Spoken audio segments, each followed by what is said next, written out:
Well, we are still waiting for the first domino to fall in MLB free agency, and perhaps that might be Trevor Bauer, who is stirring things up once again in the city of Toronto, as we are joined by Sportsnet's Shi Davidi. And for those who didn't see Shi on Tuesday, MLB Network running a segment where they're talking about Trevor Bauer, and Sean Casey's making some good points that Bauer and the Jays would be a good fit. It's an argument that a lot of people have been making, knowing the Jays do have pitching needs.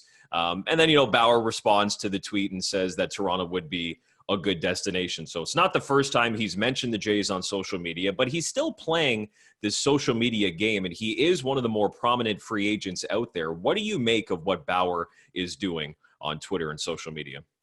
Well, Alex, there's a couple things to me that's really compelling there. One is I think the Blue Jays are going to be realistically in on every free agent that they have an interest in. And certainly they've got some history with Trevor Bauer. Ross Atkins worked with him closely in Cleveland when he came over from Arizona in terms of allowing him to implement his back then unorthodox training methods and really learning from him and ultimately copying a lot of what he was doing across the organization. So there's some history there, some connection there, and the Blue Jays have a need, and they do have some spending capacity. At least those are the indications that we've had publicly from President and CEO Mark Shapiro. So that's certainly one end of it. But to me, what in a lot of ways is a bit more compelling is what Trevor Bauer is doing on the open market as a free agent. He's actively courting different clubs. He's trying to get fan bases in various cities excited. This hasn't just been Toronto that he's been doing this with, as you mentioned. And it's, in one aspect, a bit of brand building for him. He's creating a bit more popularity, a bit more connections. He's placed a lot of emphasis on growing his social media reach and some of the platforms that he's been doing in terms of content that he's been pushing out.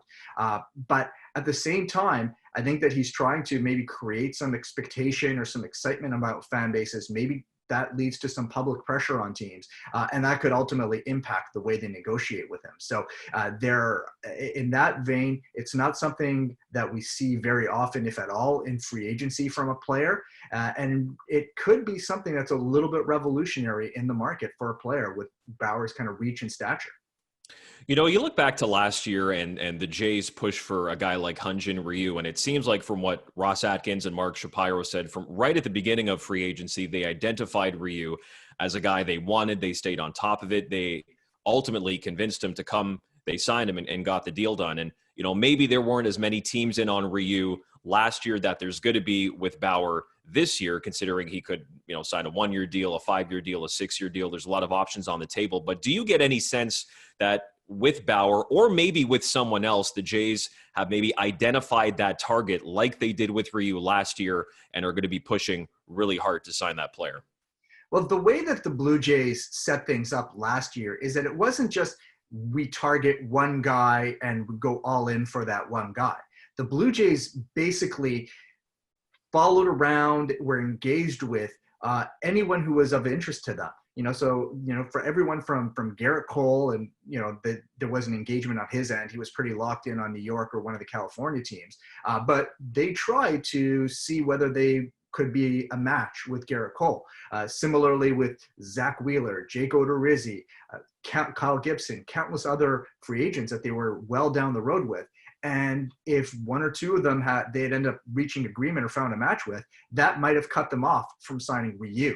So my sense of how the Blue Jays would approach this offseason is that they'll look to sort of create almost bundles of players saying, okay, we sign player X, well, then maybe we get X, Y, and Z as well. But if we don't sign that player and we say sign player A, then we may have to get players B, C, and D to complement him. So my guess is that the Blue Jays will look at the various different packages that they can create with the financial capability they have through free agency in the trade market, and ultimately decide, okay, this is where we feel we're impacting our club the most. This is the route that we should take.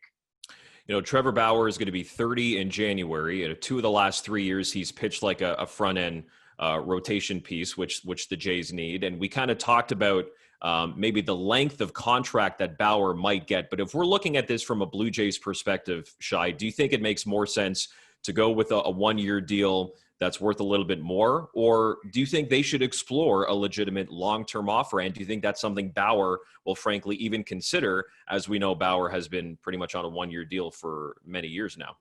Yeah, well, I mean, he initially floated the idea that he just wanted to go year to year, but then he sort of walked that back a few weeks ago. So ultimately, I think if he gets a strong multi-year offer, you're probably going to take that. But if there's a really compelling shorter-term deal, certainly that's the case. And now I think there are a couple other considerations or factors that are going to weigh into that. One, there's obviously a lot of uncertainty about 2021, what that looks like, how that may impact the amount of spending that teams have, and does the season end up perhaps being shortened and prorate some of that salary? So in that vein, that's going to really impact the potential of a one-year deal. Second, do you want to take a one-year deal going into a potential labor stoppage as the collective bargaining agreement expires at the end of the 2021 season?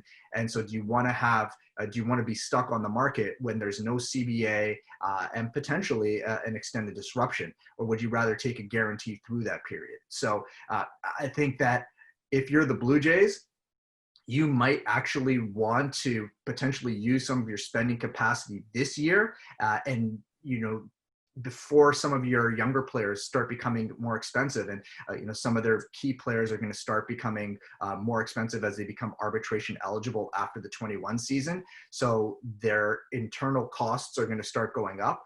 They can use some of the space that they have this year to maybe front load a contract and make a longer term deal cheaper on the back end.